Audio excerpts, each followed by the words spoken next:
ॐ सहनाववतु सहनौ भुनक्तु सह वीर्यं करवावहै तेजस्विनावधीतमस्तु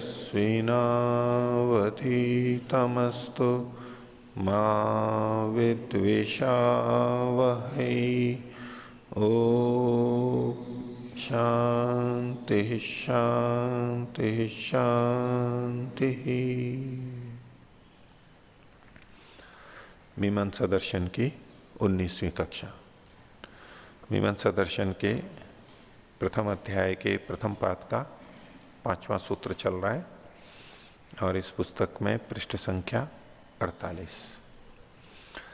यहां जो विषय हमने पिछली कक्षा में देखा था वो वहां प्रसंग अंत में आत्मा से संबंधित प्रारंभ हो गया था। मूल विषय यज्ञायुधि वाला था और उसको भी पूर्व पक्षी ने इसलिए उठाया था कि चित्रया यजेत पशु कामः, ये जो शास्त्र वचन है ये गलत है, क्योंकि फल कर्म के बाद में देखा नहीं जाता है और जब फल मिलता है वो दूसरे कारणों से मिलता है और जिस समय फल मिलता है उस समय ये याग आदि कर्म नहीं रहते इत्यादि आक्षेप दिखा करके उसने खंडन किया था। और इसी तरह से यज्ञायुधि वाला भी कहा था कि ये स्वर्गलोक को ले जाता है, ये तो ये पड़ा हुआ है यज्ञायुधि यानी उसका शरीर, तो बोले तो यहीं रह जाता है, ये स्वर्गलोक में कहां जाएगा। तो ये प्रत्यक्ष के विपरीत कथन शास्त्र कर रहे हैं, इसलिए शब्द प्रमाण मान्य नहीं है। तो यज्ञायुधि के प्रसंग में सिद्धांती ने उत्तर दिया कि यहां यज्ञायुधि का मतलब ये शरीर नहीं है, इस शरीर से संबद्ध इस जो आत्मा है वो यहां पर यज्ञायुधि कही गई है और वो स्वर्गलोक में जाती है, अच्छी जगह पे जाती है, शरीर तो यहीं रह जाता है। तो इस प्रसंग में आत्मा का विषय आ गया था कि शरीर से भिन्न कोई और चीज है वो। तो पूर्व पक्षी ने उस पर प्रश्न किए थे कि ये भिन्न है कैसे पता लगता है या नहीं है। वो विषय कुछ हो गया था, कुछ और आगे चलेगा। तो पिछले पाठ के विषय में किन्हीं को पूछना है तो पूछ सकते, बोलिए। ओम। पृष्ठ संख्या 46, इसमें जो दूसरा अनुच्छेद है उसकी तीसरी पंक्ति, तस्माद अपौरुषेय शब्द से अर्थेन संबंध। तो ये जो हेतु बता रहे अपौरुषेयता का, ये कैसे देखना है? ये इन्होंने भी पूछा था, दिलीप जी ने यही प्रश्न पूछा था आपने। देखिए पीछे इन्होंने क्या संज्ञाकरण की बात कही गई।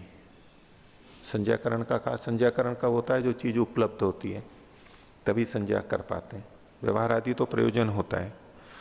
तो जब कोई अनुपलब्ध हो रहा है तो उसमें संज्ञाकरण नहीं हो पाता है। ठीक, इसके साथ एक बात और जोड़ लीजिए जो पीछे आई थी कि यदि पूर्व पक्षी के अनुसार ये माने कि किसी पुरुष ने इस संज्ञा को बनाया, कभी ना कभी बनाया, तो उन्होंने बात रखी थी कि कभी भी संज्ञा की जाएगी तो किसी न किसी शब्द का, वाक्यों का प्रयोग तो होगा। तो फिर वही प्रश्न उठ जाएगा कि उसको वो संज्ञाकरण तो उसने किया नहीं था, वो कहां से हो गया था? उससे पहले पहले कोई भी पहले हो, पहली बार भी, यानी इस परंपरा में जैसा पूर्व पक्षी कह रहा है, अभी मान लो सब वस्तुओं की संज्ञा है या अधिकांश की है, उससे पहले कुछ कम की थी, कम की थी, कम की थी, लेकिन शुरुआत में भी कम से कम एक तो मानोगे ही जब पहली संज्ञा कर रहा है तब भी तो कुछ भाषा का प्रयोग करेगा। वो कैसे करेगा? तो वो भी कुछ ना कुछ पहले होगी, अर्थात पहले तो संज्ञा हमें स्वीकार करनी ही होती है, उसके बिना ये व्यवहार नहीं हो सकता है। तो जो हम संज्ञा कर रहे हैं ज्ञात पदार्थ की करते हैं, व्यवहार के लिए करते हैं, विशेष प्रतिपत्ति के लिए करते हैं, इन सब के साथ क्या जुड़ा हुआ है? जब हम संज्ञा करते हैं तो पीछे हमारे साथ में भाषा होनी चाहिए, शब्दार्थ संबंध पहले का भी हमारे पास होना चाहिए। वो इसके द्वारा तो किया नहीं गया है और पीछे पीछे वाले भी किसी के द्वारा नहीं किया गया है। इससे यह सिद्ध होता है कि ये जो संबंध है अपौरुषेय है, शब्द का अर्थ के साथ संबंध अपौरुषेय। कौन सा? उस सृष्टि के आदि में, वेदों के अंदर या ईश्वर की व्यवस्था से जो ये आता है उसके लिए कहा जा रहा है। इसका इन वाक्यों का कभी भी वो अर्थ नहीं ले लेना कि पुरुष शब्द का अर्थ के साथ संबंध पौरुषेय नहीं है। अपौरुषेय मतलब सभी शब्दों का सभी वस्तुओं के साथ में, ये नहीं। संज्ञाएं तो नई नई होती ही हैं, ये जिस संदर्भ में कहा जा रहा है वहीं पर ये वाक्य लगेगा। ऐसे पीछे संबंध जोड़ेंगे। ओ, आगे जो 47 पृष्ठ में जो पीछे पूर्व पक्ष ने प्रसंग उठाया था अनियमित शब्द का, शब्द अनियमित है ऐसा करके जो उठाया था, उसका समाधान कर रहे। हाँ। तो पीछे तो समाधान कर दिए थे, दोबारा नहीं, पीछे समाधान नहीं हुआ था पूरा। 32 पृष्ठ है कुछ कुछ चीजों का समाधान किया भी था, कुछ प्रश्न वहीं अनुत्तरित रह गए। उत्पत्ति का शब्द कृतक है उसका छोड़ दिए थे। हाँ, 31 में, 32 पृष्ठ पे, 31 में, 32 में समाप्त हुआ था इनका प्रश्न। हाँ, पूर्व पक्षी का। हाँ। और आगे जो सिद्धांत अनुसार समाधान क्या था, उत्पत्ति कस्तु शब्द से अर्थन संबंध जाना। हाँ ठीक है, वो अपनी जगह हो गया। फिर कृतक का छूटा था जी, है 35 पृष्ठ पे कृतक शब्द कृतक है, हाँ, ये प्रश्न छूटा था। हाँ, तो ये भी आएगा। और वो भी जो चर्चा चली थी, इसका समाधान अभी चलेगा लंबा। कुछ सांकेतिक करते हैं, फिर एक एक उदाहरण लेकर के करेंगे। हाँ। तो यहां पर विस्तार से किया गया, और आगे जो समाधान करने वाले हैं उसकी पृष्ठभूमि दे रहे हैं ये। हाँ। ये जयुधि वाला दे रहे हैं वो है, और कालांतर एक सामान्य रूप से कथन किया, यहां स्पष्टता से पूरा आ गया है। ठीक। और बोलिए। ओम आचार्य जी, पृष्ठ संख्या 46, हाँ, इसमें जो दूसरा अनुच्छेद है, हाँ, इसमें दूसरी पंक्ति, हाँ, विशेषान प्रतिपत्तुम ही संज्ञा क्रियन्ते विशेषांश्च उद्देश्य। हाँ, तो यहाँ पर दो प्रकार के संज्ञाकरण की बात कह रहे हैं। एक तो विशेषों को हम विशेष जानने के लिए संज्ञा करते हैं, और विशेष को उद्दिष्ट करके हम संज्ञा करते हैं। के लिए नहीं है, दो प्रयोजन नहीं बताए जा रहे। विशेषान प्रतिपत्तुम ही संज्ञा क्रियन्ते, ये उद्देश्य हो गया, विशेषों को जानने के लिए संकेत, ठीक है। लेकिन ये जो संज्ञा की जाती है, इसमें एक तथ्य बता रहे हैं, विशेषांश उद्देश्य, उद्देश्य उद्दिष्ट करके ये संज्ञा की जाती है। संज्ञा से पहले क्या स्थिति होती है वो अलग बात हो गई, और किस लिए संज्ञा की जाती है वो तो विशेष की प्रतिपत्ति, ये एक ही प्रयोजन है। बीच में जो विशेषांश च लगाया है, उससे अलग अलग दो बता रहे हैं, ऐसा लग रहा है। नहीं, संज्ञाकरण में दोनों चीजें काम करती हैं। एक तो प्रयोजन, संज्ञाकरण में क्या प्रक्रिया चलती है, प्रयोजन भी हो गया, और ऐसा करके हम करते हैं संज्ञा, इतना ही है, उसको प्रयोजन नहीं कहेंगे। पूरा मिलकर एक ही चीज को संज्ञा क्यों करते हैं? एक ही के लिए दोनों बातें कही जा रही हैं, और दोनों अपनी जगह ठीक है, विपरीत नहीं है ये। और कोई बोलिए। ओ आचार्य जी, पृष्ठ संख्या 46 में दूसरे अनुच्छेद में जो बात कही कि विशेष को जानने के लिए संज्ञा की जाती है, तो संज्ञा का संबंध वैसे शब्द और अर्थ के साथ में होता है। लेकिन जैसे आजकल देखा जाता है कि जो गूंगे होते हैं, जो मतलब बोल नहीं पाते हैं, तो उनके लिए फिर सांकेतिक भाषा होती है, तो उस भाषा से भी वो लोग समझते हैं, तो उसमें शब्दार्थ संबंध न होने पर भी ज्ञान होता है। तो उसको ये संज्ञा कहेंगे या नहीं कहेंगे उस चीज को? नहीं, उसको संज्ञा शब्द नहीं कहते, पर आप उसको जो हम शब्द से लेकर के करते हैं, शब्द भी वास्तव में तो संकेत ही है, ठीक है। शब्द भी संकेत ही है। इस वस्तु के लिए ये नाम रखा गया है, वृक्ष। अब चाहे वो वृक्ष हम बोल रहे हैं या लिख रहे हैं, ये दोनों ही उस वस्तु के संकेत हैं। नहीं तो वृक्ष का स्वरूप अलग है, बोले जाने वाले शब्द का स्वरूप अलग है, लिखे जाने वाले का अलग है, भले ही हम शब्द कह रहे हैं इसको। ये भी शब्द तो संकेत ही होता है। तो इस दृष्टि से ये एक अलग भाषा हो गई, एक संकेत की प्रक्रिया हो गई। अब जो बोल नहीं सकते हैं, गूंगे बहरे हैं, वो विभिन्न संकेत करके और इशारे करके वो एक अलग भाषा विकसित की कर ली गई है। यद्यपि उसमें इतनी सरलता नहीं है, उसमें हम एक सीमा तक कुछ बातों को बता पाते हैं, विज्ञान की गंभीर बातें, और वो सूक्ष्मता में नहीं जा सकते, ये पक्का है। लेकिन हाँ, बहुत सा व्यवहार, कुछ समाचार, काफी कुछ वो एकदम अपंग ना हो जाए, अपने व्यवहार कर पाता है एक स्तर पर या काफी स्तर पर, लेकिन इसकी तुलना नहीं कर सकता कभी भी। है वो भी संकेत, तो उसको भी एक भाषा ही कहेंगे। वो भी एक संकेत है, ये भी संकेत है, वो भी संकेत, वहां सब, वहां भी यही बात लागू होगी। वो संकेत क्यों कर रहे हैं वो, ये सब सारी चीजें विशेष की प्रतिपत्ति के लिए, नहीं तो उनको पता नहीं लग रहा है। विशेष प्रतिपत्ति का शब्द वाला माध्यम उनका नहीं है, तो संकेत वाला माध्यम वो काम में लेते हैं। और विशेष को लक्षित करके जब उनको बताया जाता है कि इसका ये मतलब है, तो वो बताते हैं कि इसका ये मतलब है। ये बात वहां भी घटती है, कोई भी भाषा हो, कोई भी संकेतात्मक भाषा हो, सब जगह ये घटेगा। ओ आचार्य जी, दूसरा इसी में ही है कि यहाँ पर तो इन्होंने संज्ञा क्यों की जाती है उसका प्रयोजन बताया कि विशेष को जानने के लिए, लेकिन महाभाष्य में पतंजलि जी कहते हैं कि लघ्वर्थम ही संज्ञाकरणम। तो इन दोनों चीजों में आपस में संगति? बिल्कुल संगति है, कोई विरोध नहीं है। बिना शब्द का प्रयोग किया, यानी शब्द की संकेत भाषा का प्रयोग ना करके जब हम किसी को बताना चाहते हैं, तो हम दूसरी तरह के संकेत करेंगे, तरह तरह के। किस चीज की सब्जी बनी है, किस चीज की सब्जी बनी है, अब कैसे बताओगे? अब आप बताओगे उसके कुछ आकार प्रकार को, कद्दू की है बोले ऐसे मोटा है या ऐसा है, कैसे बताओगे आप? बहुत, और बता भी सकेंगे तो बहुत प्रयत्न करना पड़ेगा। ये संकेत, ये संकेत, ये संकेत बहुत बड़ा करना पड़ेगा। और एक तो संज्ञा होती है, एक संज्ञा, मान लो हमने कद्दू लिया या लौकी नाम लिया, करेला नाम लिया, कुछ एक नाम लिया, भिंडी नाम लिया। अब ये एक नाम लिया, इससे एक शब्द से, यानी कम वर्णों का प्रयोग करके हमने जना दिया उस व्यक्ति को। उसकी जगह हम भाषा का तो प्रयोग करते कि भाई जो पीला पीला आता है, इतना बड़ा आता है, बेल पे लगता है, इत्यादि जो हम बोलते भाषा का, तो भाषा का प्रयोग अधिक करना पड़ता, कई वाक्य बोलने पड़ते हैं हमारे को, तब अर्थ का बोध कराते। और जब नाम कर दिया तो बस सीधे पता लग गया। अब संज्ञाकरण है, वृद्धिरादेश शब्द ही ले लीजिए, आदेश है तो आत कर दिया, या तो हम प्रत्याहार की जो करते हैं, मान लो अण कर दिया या अच कह दिया, ये जो एक, ये भी तो संज्ञाएं ही हैं। अब ये बोला तो हमने थोड़ा, और ज्ञान कितने का हो गया, अधिक का हो गया।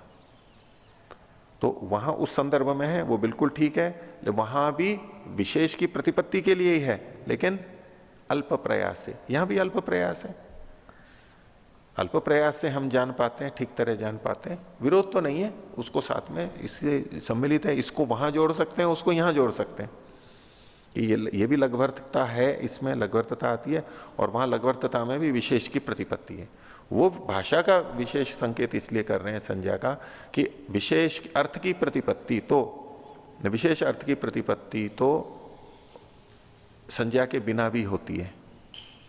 संज्ञा का विशेष महत्व क्या है, वो कम प्रयास में बता देता है। तो ठीक है, कोई विरोध तो है नहीं उसमें संगत। हाँ ओम आचार्य जी, 47वें पृष्ठ में भाष्य के नीचे से दूसरी पंक्ति में, हाँ किसमें, 47वें पृष्ठ में, हाँ, भाष्य के नीचे से दूसरी पंक्ति, हाँ, इसमें एक वचन आया कि तच्चैव ही तत्र कारणम शब्दश्च इति, हाँ, कि कालांतर में जो फल की उत्पत्ति होती है तो उसमें एक तो दूसरा भी कारण होता है और साथ में शब्द भी कारण होता है। हाँ। तो यहाँ शब्द कारण होता है, इसका मतलब क्या लिया जाएगा? क्योंकि शब्द तो सीधा शब्दश्च मतलब याग, शब्द का मतलब याग, चित्रया यजेत पशु काम, याग जो है शब्द मतलब, इसके लिए इन्होंने भी लिखा है शब्द बोधित याग। युधिष्ठिर जी का नीचे देखिए, शब्द मतलब शब्द बोधित याग। ठीक, चलें आगे, बोलिए। अच्छा जी, संज्ञा से हमें विशेष की प्रतिपत्ति तो होती है, हाँ, लेकिन संज्ञा से हमें कई बार विप्रतिपत्ति भी हो जाती है। एक नाम बोला, दो व्यक्ति आ गए, हाँ, तो उस संदर्भ में इसको कैसे? इसमें क्या विप्रतिपत्ति होगी, दो व्यक्ति आ रहे हैं, विप्रतिपत्ति मीन्स उसको बुलाया था या उसको बुलाया था, दोनों आ गए, या डबल दोहरा ज्ञान हो रहा है, तो उस समय वो सामान्य ज्ञान की कोटि में आएगा, विशेष की कोटि में तो नहीं कह सकते। नहीं, विशेष होते हुए भी वो भ्रांति युक्त है। अपने का दो व्यक्ति आ रहे हैं, वो थोड़ी परिस्थिति आप बताएंगे तो है कि आना एक को था, उसकी जगह दो आ रहे हैं, ठीक है, मान लो कोई लकड़ी का काम करने वाला एक बुलाया और इसने भी बुला लिया, उसने भी बुला लिया अलग अलग को, बिजली के काम वाले को, दो आ गए तो बोले दो आ रहे हैं बिजली वाले। तो इसमें क्या विप्रतिपत्ति हो रही है? नहीं, ये तो दो ठीक है। व्यक्तियों का नाम एक ही है। दो व्यक्तियों का नाम एक है, हाँ। तो किसी ने कहा भाई मोहन आ रहा है, तो कौन सा मोहन आ रहा है? हमारे को, हमारी जानकारी में दो मोहन है, तो उसमें से कौन सा आ रहा है ये पता नहीं लगा। लेकिन इतना तो पता लग गया कि दुनिया के और व्यक्ति नहीं आ रहे हैं, ये दो में से कोई है। और बहुत सारे भी तो व्यक्ति हैं जो हमारे परिचित हैं, उसने इतना तो विशेषित कर ही दिया कि ये दो हैं। हाँ, अब ये वाक्य के अंदर स्पष्टता कम रही, जो कौन सा वाला मोहन इत्यादि, वो विशेषित, वो वक्ता का दोष है कि उसने पूरी तरह से संकेतित नहीं किया। तो एक संज्ञा वाले अनेक व्यक्ति हो सकते हैं, इसलिए फिर साथ में पिता का नाम जोड़ते हैं या गांव का नाम जोड़ देते हैं। ये नाम सुपुत्र श्री ये, निवासी ये इत्यादि विशेषित इसीलिए करना पड़ता है कि वो ठीक ठीक पहुंच जाए। तो वहां भी संज्ञाकरण से, तो संज्ञा यदि सामान्य है तो सामान्य का ही ज्ञान कराएगी, विशिष्ट है तो विशिष्ट का ज्ञान कराएगी। हम मोहन ना कह के हम यूं कहें मनुष्य आ रहा है, तो मनुष्य भी तो एक संज्ञा है। तो इससे बोले इससे कहां विशेष ज्ञान हुआ? नहीं, इतना तो ज्ञान हुआ कि पशु नहीं आ रहा है, मनुष्य आ रहा है, इतना तो विशेष हो ही गया जितना वो अपनी विशेषता बता रहा है। लेकिन उसने एक सामान्य, उस मनुष्य शब्द बड़ा व्यापक हो गया, तो उतना ज्ञान हो गया, उसने भी विशेष ज्ञान कराया। कौन सा मनुष्य? मोहन आ रहा है। अभी मोहन और भी अधिक विशिष्ट है, लेकिन मोहन भी दो हैं, तो यह बोले कि फला वाला उस गांव वाला या इस गांव वाला, ये बता करके हम कर सकते हैं। तो संज्ञा भी, तो संज्ञा जैसी जैसी हमारी है उसके अनुसार होगा तो विशेष ही ज्ञान, लेकिन अति विशिष्ट नहीं हो सकता, क्योंकि संज्ञा ही अगर ऐसी रख रखी है तो सामान्य ज्ञान होगा, वो भी विशेष ही होता है। संज्ञाकरण तो विशेष के लिए, विशेष प्रतिपत्ति के लिए है, वहां कुछ ना कुछ विशेष तो हमें मिलेगा ही। हाँ ठीक है, चले आगे, बोलो। पृष्ठ संख्या 47 के भाष्य में ऊपर से 5वीं पंक्ति, न च एवं श्रूयते कृते कर्मणि तावतैव फलम भवति। तो इसका जो दूसरा जो अर्थ किया था, जिसमें जब कर्म किया है और उसी समय फल मिलता है, ऐसा नहीं सुना जाता है, तो ये जो किया था तो उसका अगली वाली पंक्ति से कैसी संगति लगेगी? किंतु कर्मणः फलम प्राप्यते। दोनों से संगति लगेगी इसमें कि कर्म से फल की प्राप्ति होती है, बस कर्म से उसी समय फल की प्राप्ति होती है, कर्म करते ही फल की प्राप्ति होती है, ऐसा नहीं है, विलंब से भी होती है। ये पानी सींचने से पेड़ बढ़ता है, पानी सींचने से पेड़ बढ़ता है, तो पानी सींचा, क्रिया हो चुकी, अब उसी समय पेड़ को नाप के देखेगा वो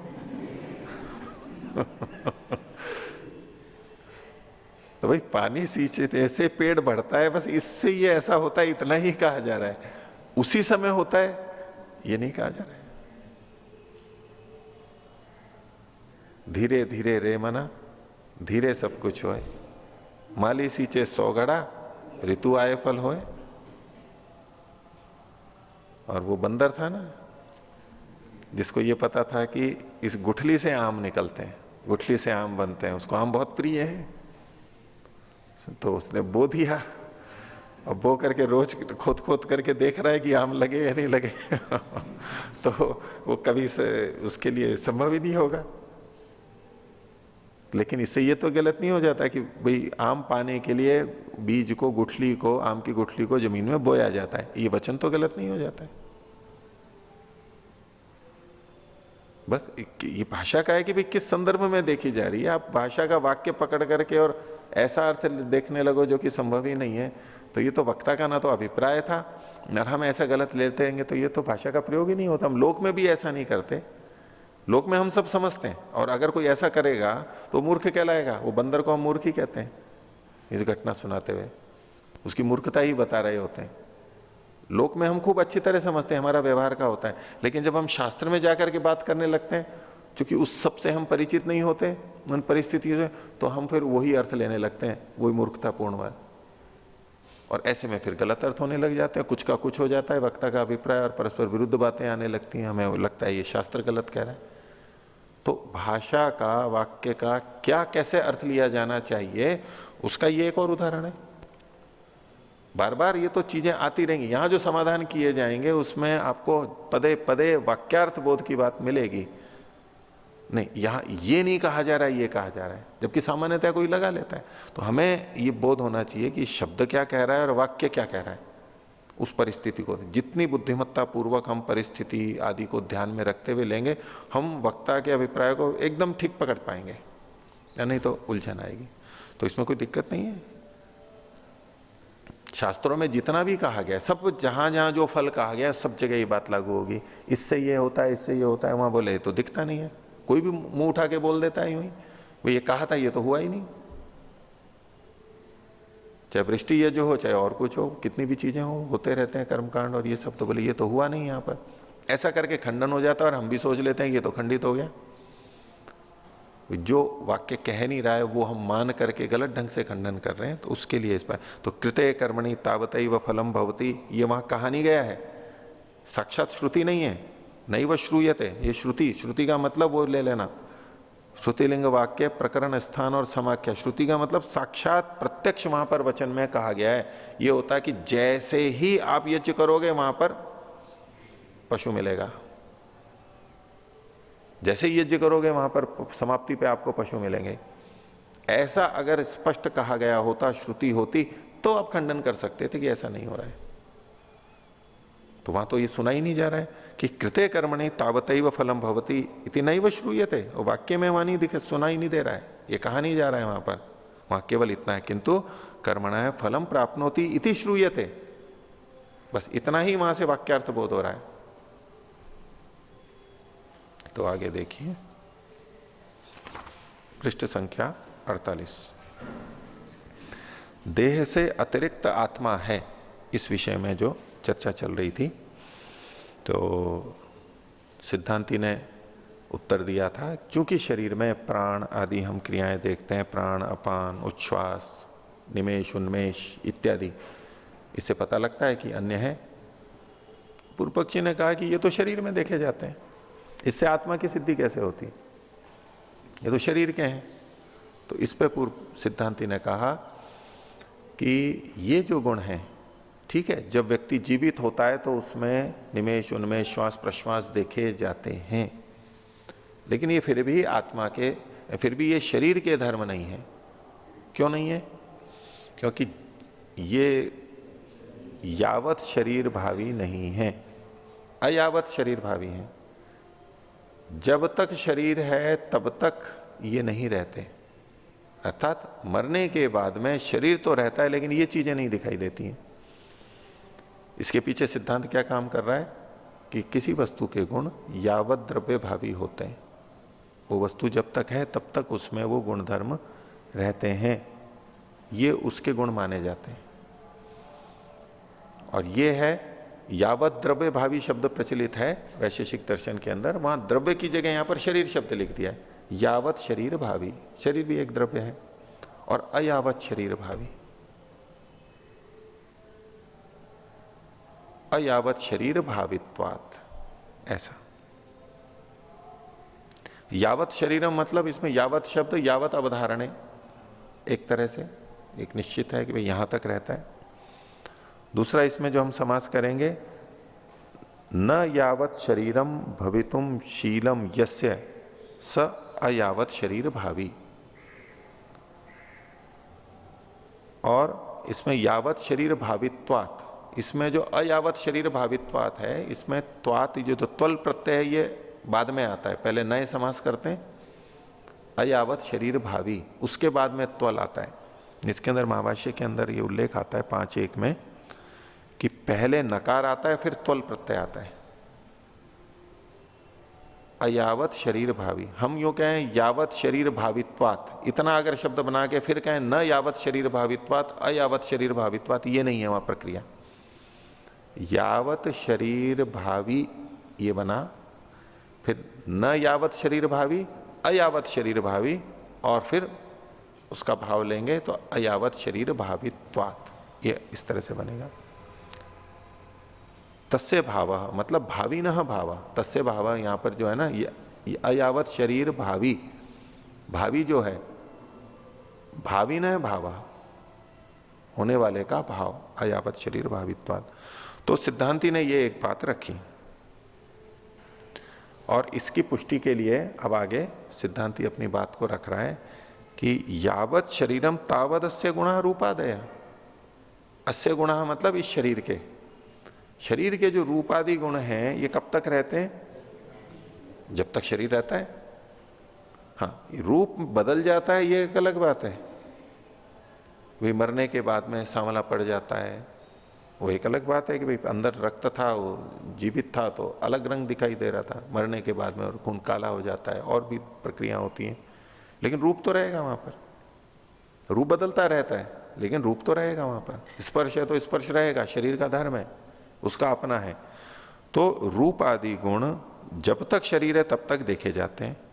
और प्राणादयस्तु सत्यपि शरीर न भवंती, प्राण आदि जो पीछे बताए थे शरीर के होने पर भी नहीं देखे जाते हैं।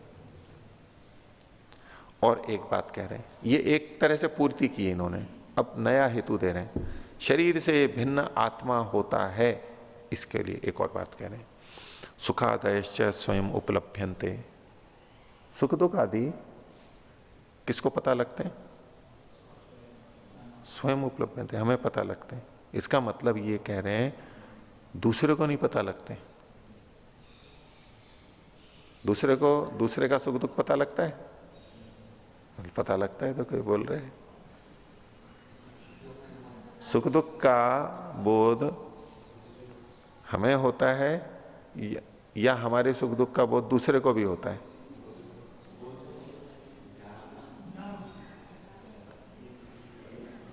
एक सुख दुख का अनुभव मतलब साक्षात सुख और दुख की जैसी अनुभूति हमारे को हो रही है वैसी की वैसी, कि हमारे कांटा चुभा, कंकर लग गया, गिर गए, हड्डी टूट गई, अब जो पीड़ा हो रही है वो पीड़ा दूसरे को पता लग रही है क्या?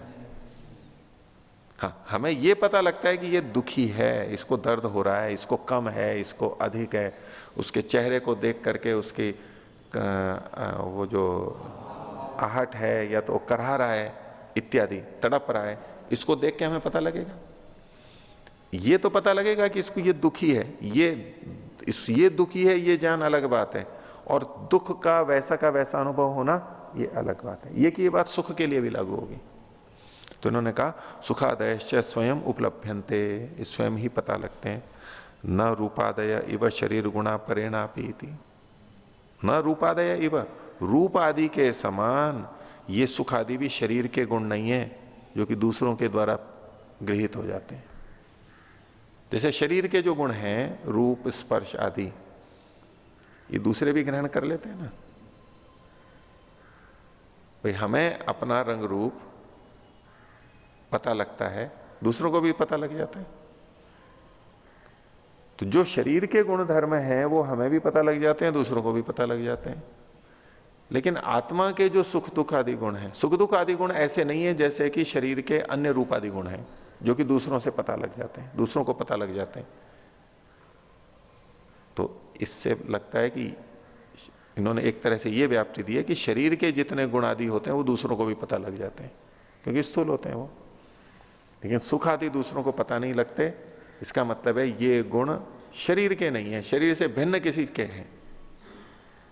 तो सुखादय स्वयं उपलभ्यन्ते न रूपादय इव शरीर गुणा परेण अपि इति।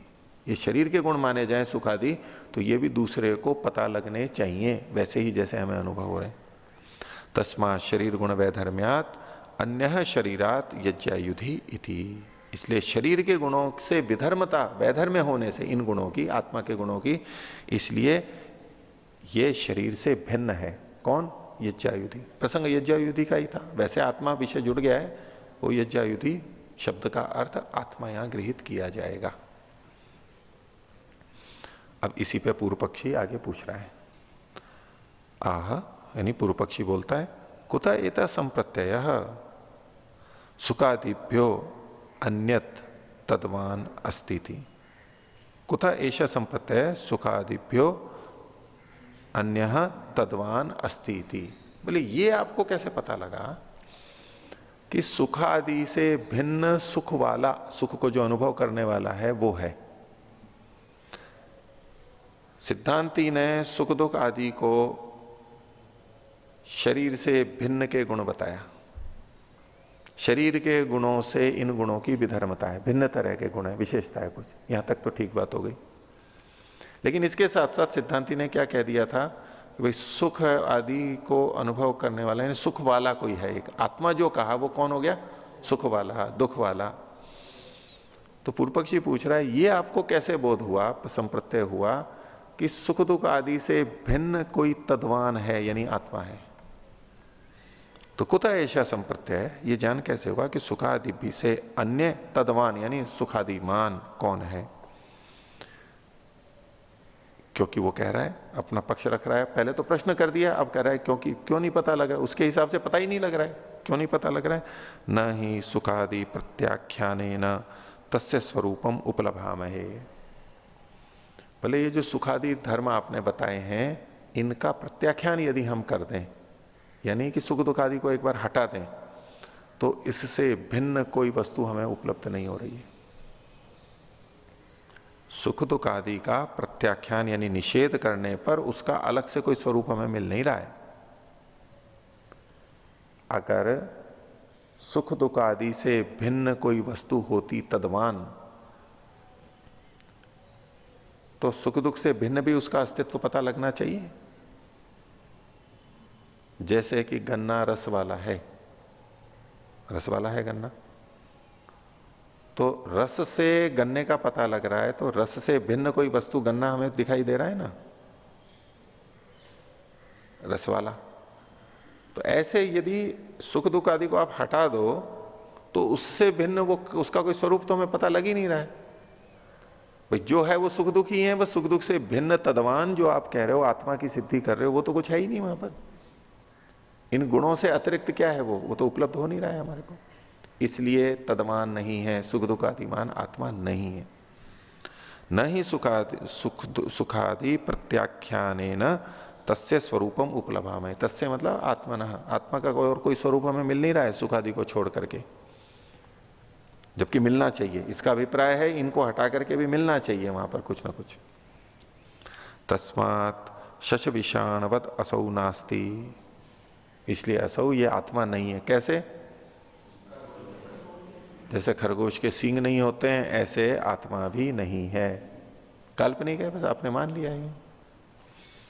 उत्तर सिद्धांति दे रहा है अत्रोच्यते तेन बिना कस्य सुखादय इति। तेन बिना यदि उसके आत्मा नहीं है आपके पक्ष में, तो ये सुख दुखादि किसके हैं फिर? आप सुख दुखादि को तो मान रहे हो, उसका तो खंडन पूर्व पक्षी भी नहीं कर सकता। तो बोले सुख दुखादि किसके हैं फिर? तेन बिना, आत्मा के बिना आप कह रहे हो, आत्मा को मान रहे हो, तो ये सुख दुखादि किसके गुण है? शरीर के तो हमने निषेध कर दिया है, किसके ये? तो तेन बिना कस्य सुख दुखादय थी। तो पूर्व पक्षी बोला न कस्यचित अपि थी वक्ष्यामः। हम ये कह देंगे किसी के भी नहीं है। ये कोई मानना जरूरी है क्या कि ये किसी के होने चाहिए? सुख दुख है तो सुख दुख वाला भी हो, ये कोई जरूरी है क्या? किसी के भी नहीं है हम तो ये बोल देंगे। क्यों बोल देंगे ऐसे? बोले उसका भी आधार है हमारा। क्या आधार है? न ही यो यह उपलभ्यते तस्य तस्य संबंधिना भवितव्यम, कि जो जो उपलब्ध होता है उसका कोई ना कोई संबंधी हो, ये तो कोई आवश्यक नियम नहीं है। कोई जो उपलब्ध हो रहा है उसका कोई ना कोई संबंधी हो, कहीं होता भी है कहीं नहीं भी होता है। तो सुख दुख आदि उपलब्ध हो रहे हैं तो इससे संबंधी कोई आत्मा है ये होना तो कोई आवश्यक नियम नहीं है, कोई व्याप्ति तो नहीं बनती। हाँ, अगर ये व्याप्ति हो कि जो है उसका कोई ना कोई संबंधी अवश्य होना चाहिए, अगर ये व्याप्ति हो अखंडित अव्यभिचरित, तब तो आपकी बात ठीक थी कि सुख है तो सुख वाला भी कोई होना चाहिए। ये तो कोई नियम है नहीं, इसलिए इस आधार पे आप आत्मा को सिद्ध नहीं कर सकते कि सुख दुख है तो सुख दुख वाला भी कोई होना चाहिए।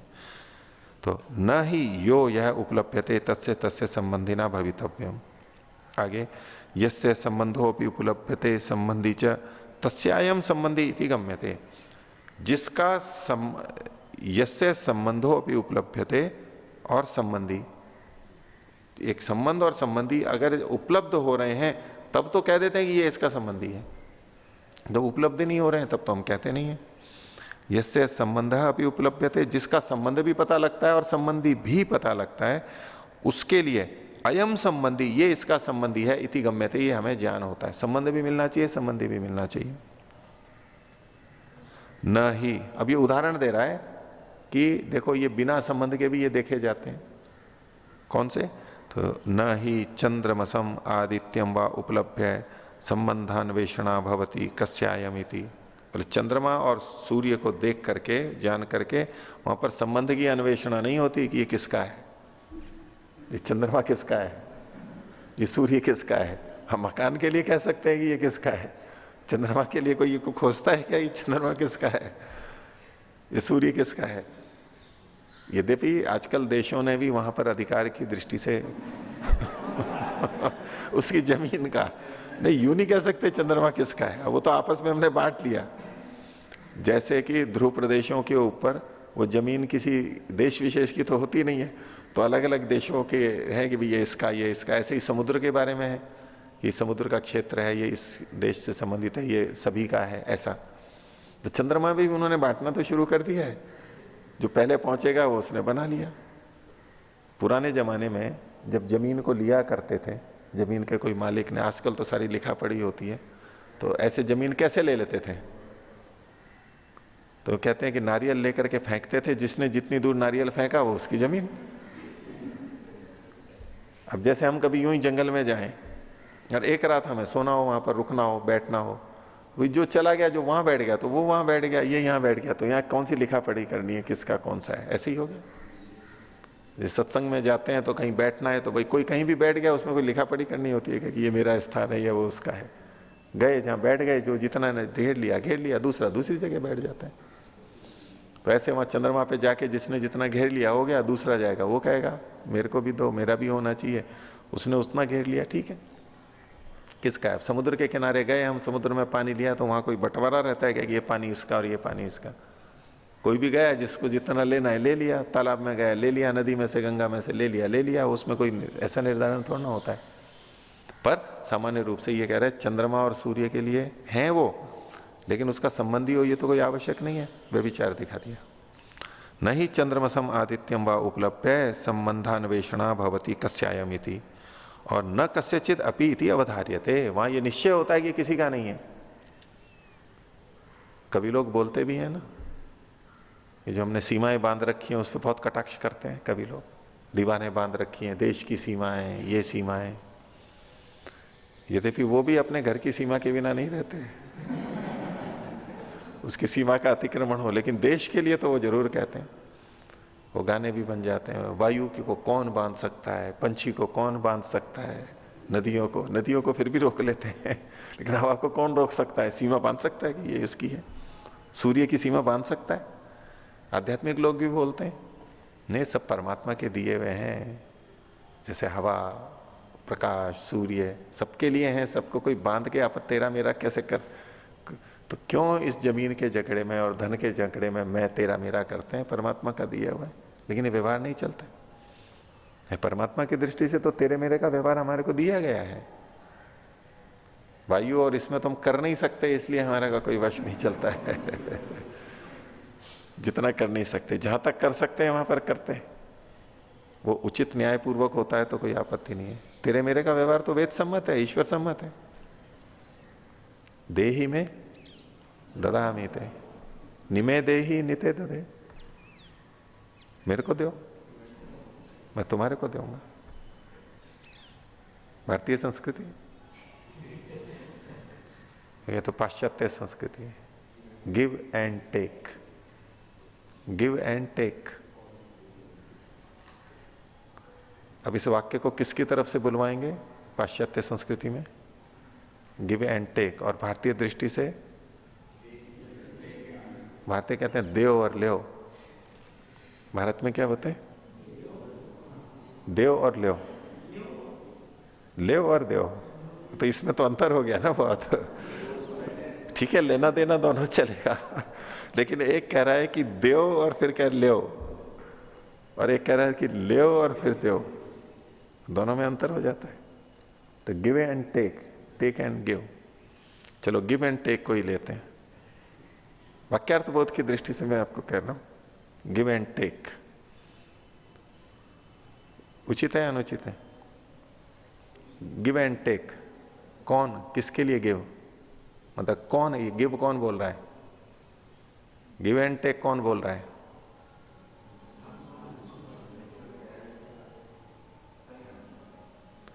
एक तो हम बोले गिव, देव पहले, फिर टेक, फिर लो, देव और लो, पैसे दो और ये वस्तु लो।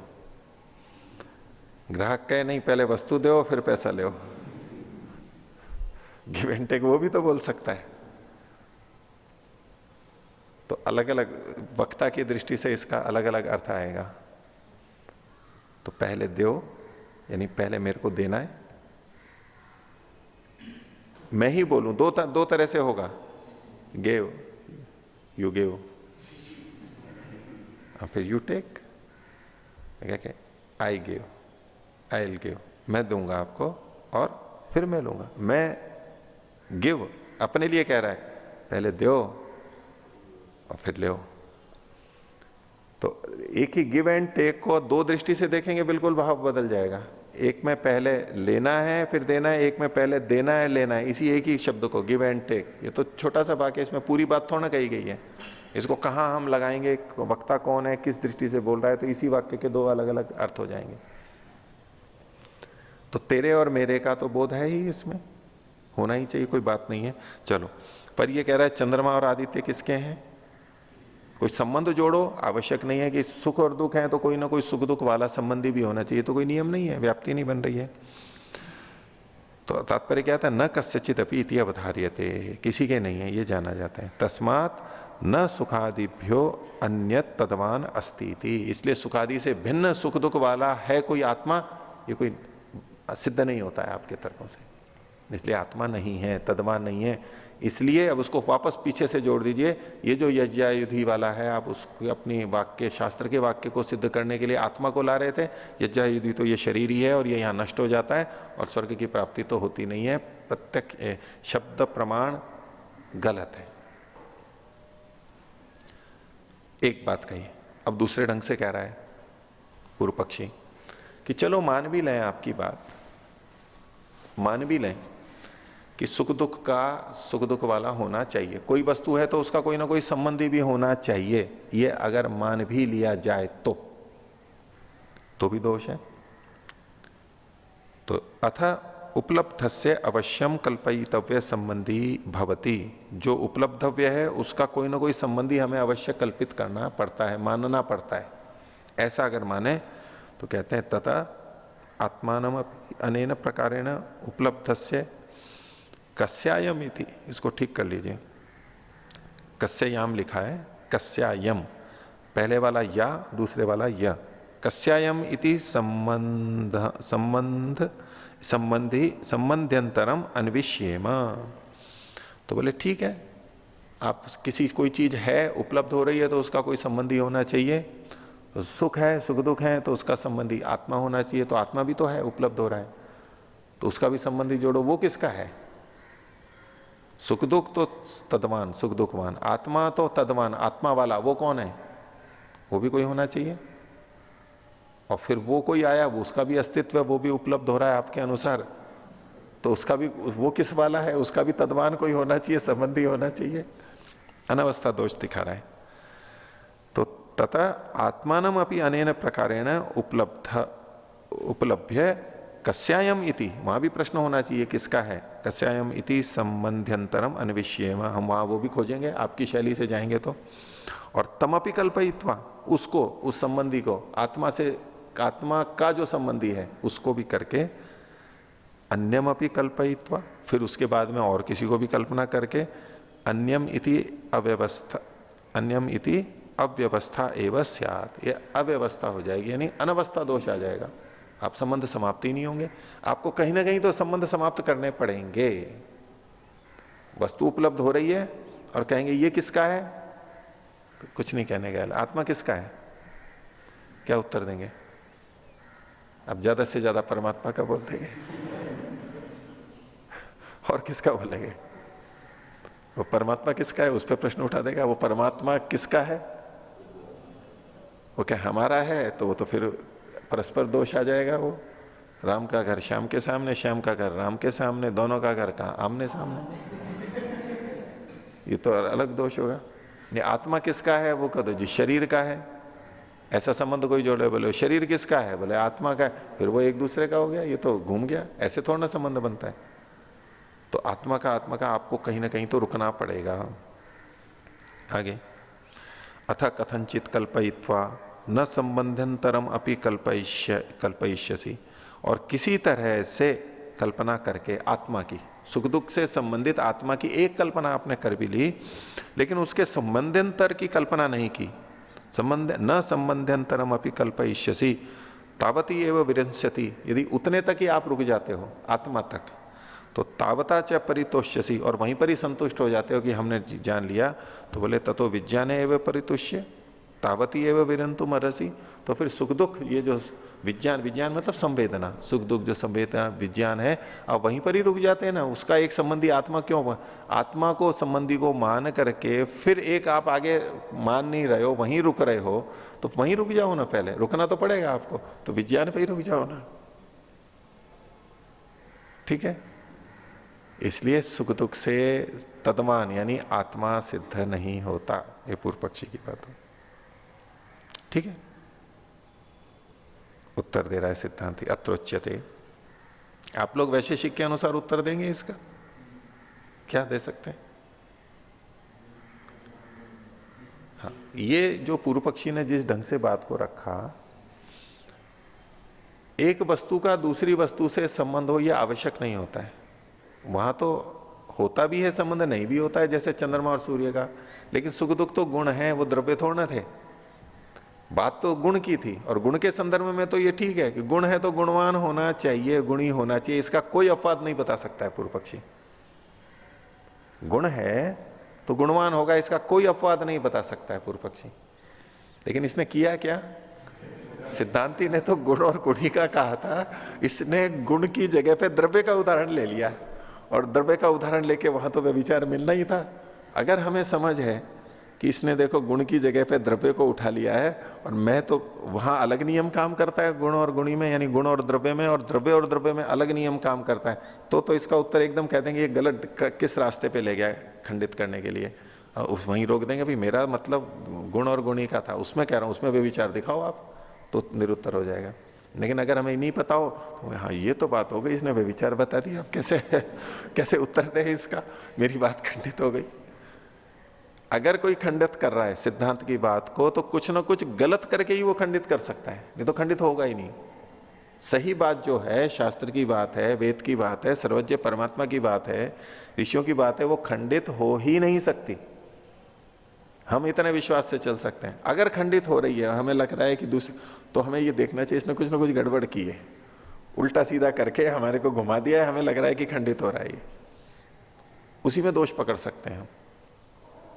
तो देखिए सिद्धांत अब उत्तर दे रहा है, अत्रोच्यते यदि विज्ञानाद अन्यो नास्ति, अगर विज्ञान से भिन्न कुछ नहीं, विज्ञान मतलब संवेदना, ये सुख दुख संवेदना, तद्वान आत्मा नहीं है, तो कस्तर ही जानाति इति उच्यते। बोले ये जो हम बोलते हैं जानाति, संस्कृत में जानाति बोल दिया, हिंदी में बोलेंगे तो जानता है, वह जानता है। जानाति मतलब वह जानता है, या भगवान जानाति, आप जानते हैं, कुछ भी कह लीजिए। तो ये जो जानाति शब्द है, ये कैसे बोला जा रहा है? नहीं, शब्द क्या कह रहा है? जानाति शब्द का अर्थ क्या है? तो कह रहे हैं आगे, ज्ञानस्य कर्तुः अभिधानम अनेन शब्देन उपपद्यते। ये जो शब्द है जानाति, इससे जानने वाले का भी ज्ञान हो रहा है, इसी शब्द बता रहा है। मैं कहूं जानामि, जान रहा हूं, तो जान रहा हूं मैं, जानने वाले का भी तो इसी शब्द से पता लग रहा है। व्यवहार तो कर रहे हैं, जानाति, पचति, पचामी, पठामी, ये सब व्यवहार हो रहे हैं ना भाषा के अंदर। जब शब्द आ रहा है तो इस शब्द से जो अर्थ बोधित हो रहा है, वाला, जानने वाला, करने वाला, उसको आप कैसे छोड़ सकते हो? ये तो यहां पर शब्द से पता लग रहा है। तो जानाति इति इसके उत्तर कह रहे हैं ज्ञानस्य कर्तु, ज्ञान का जो करने वाला है, ज्ञानाति का जो ज्ञान क्रिया का करने वाला है, उसका अभिधानम यानी कथन अनेन शब्देन उपपद्यते, शब्द से तो पता लग रहा है। तदेश शब्दों अर्थवान कर्तव्य है, ये शब्द का प्रयोग होता है तो ये सार्थक तो होना चाहिए, इसको निरर्थक नहीं कर सकते आप आत्मा को तो मानो नहीं और जानाति शब्द का प्रयोग कर रहे हो, ये कैसे हो सकता है? शब्द का प्रयोग कर रहे हो तो किसी प्रयोजन से किया गया, वो सार्थक होना ही चाहिए। तो तदेश शब्दों अर्थवान कर्तव्य इति ज्ञानात व्यतिरिक्तम आत्मानम कल्पयिष्याम, तो ज्ञान के अतिरिक्त आत्मा का परिकल्पना स्वीकार हम करेंगे, हमें करना चाहिए। अब इस पे फिर पूर्व पक्षी आगे बोल रहा है, व्यंग कर रहा है, बोले वेदा एनम शब्दम अर्थवंतम कल्पयिष्यन्ति, इस शब्द को जो सार्थक करेंगे कौन करेंगे? बोले वेद ही कर देंगे। व्यंग कर रहा है। तो सिद्धांति ने तो पूछा था कि ये जानाति शब्द है, आप इसको सार्थक करो। बोले ये वेद की बात कर रहा है, श्रुति की, श्रुति है, शब्द से इतना महत्व है, बोले वेद ही इसको सार्थक कर देंगे, जानाति को वो ही बताएंगे, ये तो मैं क्यों बताऊं। तो वेदा एनम शब्दम अर्थवंतम कल्पयिष्यन्ति, वेद इसको कर देंगे। या वेदा की जगह देवा भी पाठभेद मिलता है कि देव लोग ही करेंगे बस इसको। तो जैसे हम कोई चीज होती है तो कह रहे हैं कि भगवान जाने, भगवान ही कर सकता है, ये तो हम तो नहीं कर सकते। तो वेदा एनम शब्दम अर्थवंतम करी कल्पयिष्यन्ति।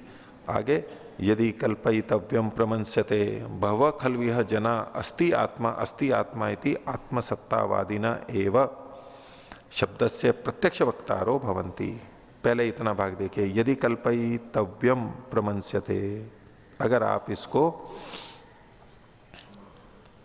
ये जो है कल्पना के योग्य किसी आत्मा को प्रमाणित कर लेंगे तो वेद ही इसको समर्थ कर देंगे, शब्द को अर्थवान कर देंगे। कब?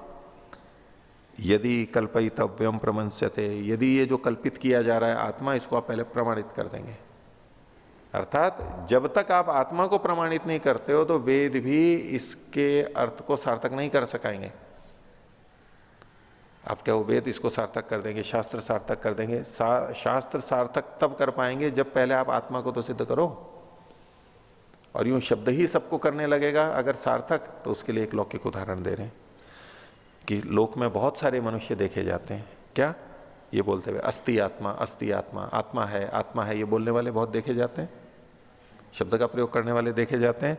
इति आत्मसत्तावादी ना, जो आत्मा की सत्ता को मानते हैं वे ही शब्द से प्रत्यक्ष वक्तारो भवंती, शब्द के प्रत्यक्ष बोलने वाले वही तो होते हैं।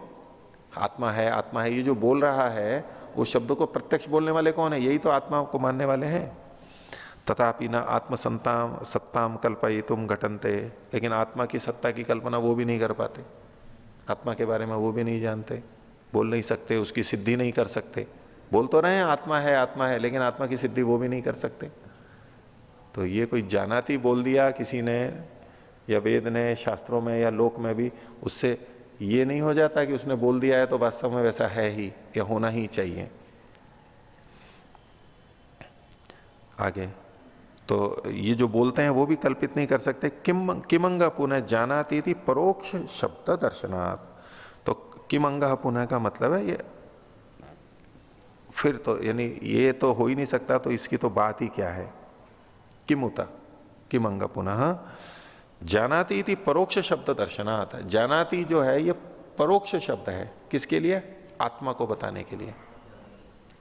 जैसे कि पूर्व सिद्धांति ने कहा था जानाती शब्द से जानता हूं, इससे पता लगता है कि आत्मा है, जानने वाला। लेकिन जानाती में यह तो नहीं लिखा है ना कि आत्मा होता है। और जो दूसरे लौकिक वाक्य कहे थे अस्ति आत्मा, आत्मा है, यहां तो साक्षात आत्मा शब्द पड़ा हुआ है, जानाती में साक्षात नहीं पड़ा हुआ है, उपरोक्ष अर्थ लिया हुआ है उसमें, वो तात्पर्य निकाला है वहां पर। संकेतित होता है लेकिन प्रत्यक्ष नहीं है वो। प्रत्यक्ष शब्द का मतलब साक्षात पढ़ा हुआ हो, ये प्रत्यक्ष मतलब शब्द प्रत्यक्ष दिखाई दे रहा है। तो जानाती आत्मा नहीं, अस्ति आत्मा और जानाती ये दो चीजें अलग अलग हो गई। तो इस संदर्भ में देखिए कि जब अस्ति आत्मा ये ही आत्मा को सिद्ध नहीं कर पा रहा है, तो फिर जानाती इति परोक्ष शब्द दर्शनात्, परोक्ष शब्द से जो आत्मा की सिद्धि की तो बात ही छोड़ दो आप। तस्मात् असत एतत्, इसलिए आत्मा नहीं है, असत है। हो गया। इसका उत्तर आगे सिद्धांति देगा।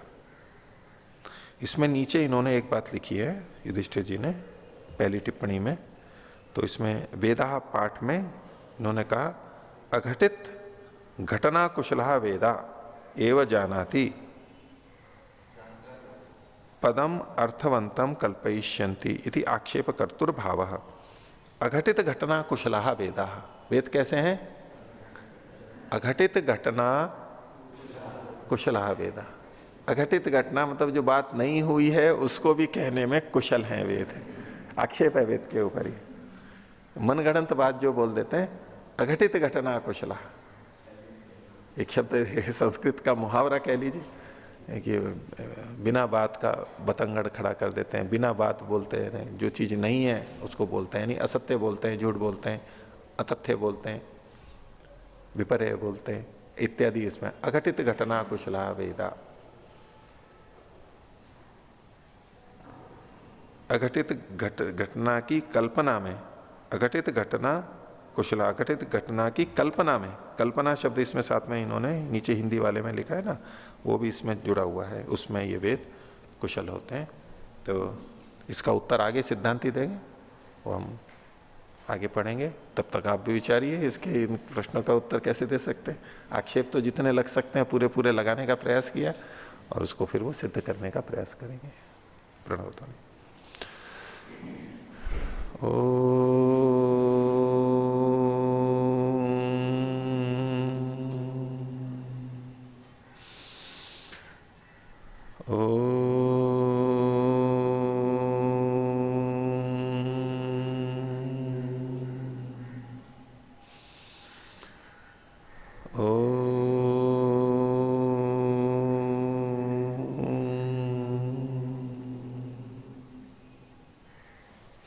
सभी को सदर विवाद। ओम।